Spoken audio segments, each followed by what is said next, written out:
जबरदस्तीनं आणि प्रलोभनं दाखवून धर्मांतर करणाऱ्यांना रोखण्याकरता राज्य सरकारच्या वतीनं महाराष्ट्र धर्म स्वातंत्र्य विधेयक हे विधानसभेत मांडण्यात आलंय। गृहराज्यमंत्री पंकज भोयर यांनी विधानसभेत हे विधेयक मांडलंय। पाहूया।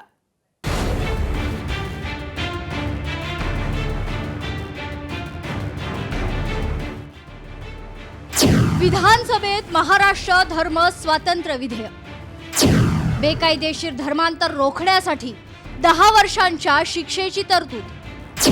गृहराज्यमंत्री पंकज भोयर यांनी मांडले विधेयक। राज्यात गेल्या काही काळापासून प्रलोभन, फसवणूक आणि बळजबरीनं होणाऱ्या धर्मांतरांच्या घटनांमध्ये वाढ झाली आहे। या बेकायदेशीर धर्मांतराच्या विळख्यातून सर्वसामान्य जनतेचं संरक्षण करण्यासाठी राज्य सरकारनं महाराष्ट्र धर्म स्वातंत्र्य विधेयक 2026 आणलं।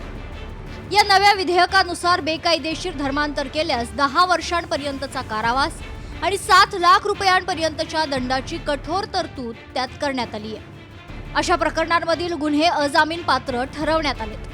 भारतीय संविधानानं धर्म स्वातंत्र्याचा अधिकार दिला असला तरी तो सार्वजनिक सुव्यवस्था आणि नीतिमत्तेच्या अधीन आहे।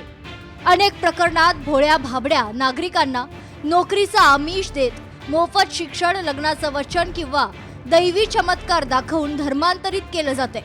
हे रोखण्यासाठी आणि राज्याची सामाजिक वीण टिकवण्यासाठी हा नवा कायदा आणण्यात आलाय। दोन्ही सभागृहांची मंजुरी मिळाल्यानंतर विधेयक राष्ट्रपतींकडे मान्यतेसाठी पाठवलं जाईल। राष्ट्रपतींची मंजुरी मिळाल्यानंतर हा कायदा राज्यात लागू होणार आहे। भारताच्या संविधानाने दिलेला धर्म स्वातंत्र्य हक्क सार्वजनिक सुव्यवस्था व नागरिकांच्या मूलभूत हक्काशी संबंधित आहे।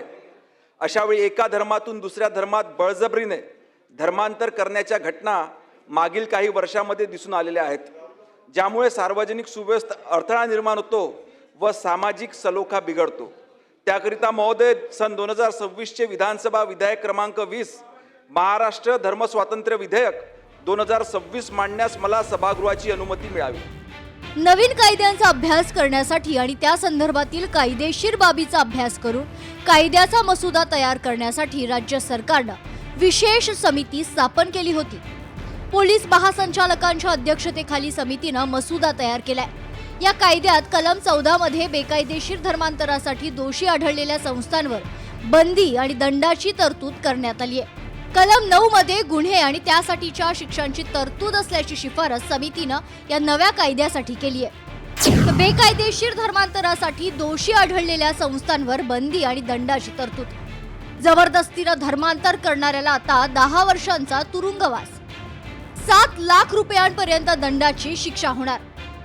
धर्मांतर करणाऱ्या व्यक्तीला 60 दिवस आधी नोटीस देणं बंधनकारक।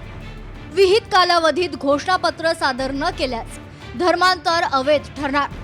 केवळ धर्मांतरासाठी केलेला विवाह सक्षम न्यायालयाद्वारे रद्द होणार। एखाद्या संस्थेनं बेकायदेशीर धर्मांतरात मदत केल्यास संस्थेची नोंदणी रद्द। धर्म स्वातंत्र्य विधेयक मंजूर करणारी राज्य: उत्तर प्रदेश, मध्य प्रदेश, गुजरात, हिमाचल प्रदेश, कर्नाटक, उत्तराखंड, अरुणाचल प्रदेश। हे विधेयक मंजूर झाल्यास महाराष्ट्रातही धर्मांतरावर जिल्हा प्रशासनाचं नियंत्रण, पूर्व नोटीस आणि धर्मांतरोत्तर घोषणापत्र अशी त्रिस्तरीय यंत्रणा अस्तित्वात येणार आहे। मात्र विरोधकांनी सरकारच्या उद्देशावर प्रश्न उपस्थित केलाय। जबरदस्तीने धर्मांतर होत असेल तर त्याला आमचाही विरोध आहे, पण धर्मांतर हेच स्वातंत्र्य आहे। अरे उद्या तुम्ही बुद्धाच्या धर्म स्वातंत्र्यावरती आक्षेप घ्याल। इथल्या मनुवाद्यांनी जो छळ केला त्याच्यामुळे तुम्ही राज्याभिषेक रोखलात, याचा विचार करणार की नाही आपण? जबरदस्तीने धर्मांतरण अमान्य आहे, पण त्याच्या नावाखाली दुसरं काहीतरी भलतंच करणं हे मान्यच नाही। राज्य सरकारसाठी हे विधेयक महत्त्वाचं असल्यानं विधेयक घाईघाईत मंजूर करण्यापेक्षा त्यावर सविस्तर चर्चा करण्याची मागणी सत्ताधारी आमदार सुधीर मुनगंटीवारांनी केली आहे। सभागृहानं त्यांची मागणी मान्य केली आहे। आमच्या भागामध्ये सुद्धा प्रलोभन देऊन, फूस लावून, मोह दाखवून, गरिबीचा फायदा घेऊन, अज्ञानाचा फायदा घेऊन अशा पद्धतीचं धर्मांतरण केलं जातं। हा कायदा 100% पास होईल याच्याबद्दल माझ्या मनात शंका नाही। मला वाटतं की काँग्रेसच्या या भूमिका या महात्मा गांधींच्या विचाराशी कुठेही मला वाटतं की त्या विचाराशी सापेक्ष नाही आहे. आपल्या समाजातील तरुणींना याचा बळी करण्यात येत आहे. या संदर्भामध्ये हे जे विधेयक आहे ते महाराष्ट्राच्या विधानसभेमध्ये आज इंट्रोड्यूस करण्यात आलेलं आहे. येत्या आठवड्यामध्ये त्याच्यावरती चर्चा होईल आणि नक्कीच येणाऱ्या काळामध्ये ते पारित होऊन अशा प्रकारच्या प्रवृत्तींवरती आळा घालण्यासाठी या कायद्याचा उपयोग होईल. या विधेयकात एक महत्त्वपूर्ण तरतूद म्हणजे धर्मांतर स्वेच्छेनं झालं आणि बळजबरी, फसवणूक किंवा प्रलोभनाशिवाय झालं हे सिद्ध करण्याची जबाबदारी धर्मांतर घडवून आणणाऱ्या व्यक्तीवरच असणार आहे. राज्यघटनेनं धर्म स्वातंत्र्याची हमी दिली असली तरी हा अधिकार पूर्णपणे निरपेक्ष नाही आणि तो सार्वजनिक सुव्यवस्था, नैतिकता तसेच आरोग्याच्या अधीन आहे. समाजातील दुर्लभ घटकांना लक्ष्य करून बळजबरी, प्रलोभन किंवा फसवणुकीद्वारे धर्मांतर घडवण्याचे प्रकार घडत असल्याचं सरकारचं म्हणणं आहे. या सर्व प्रकारांना या नव्या कायद्यानुसार आळा बसणार आहे. ब्युरो रिपोर्ट, लोकशाही मराठी, मुंबई. लोकशाही मराठी ऐका, पहा, जागरूक रहा.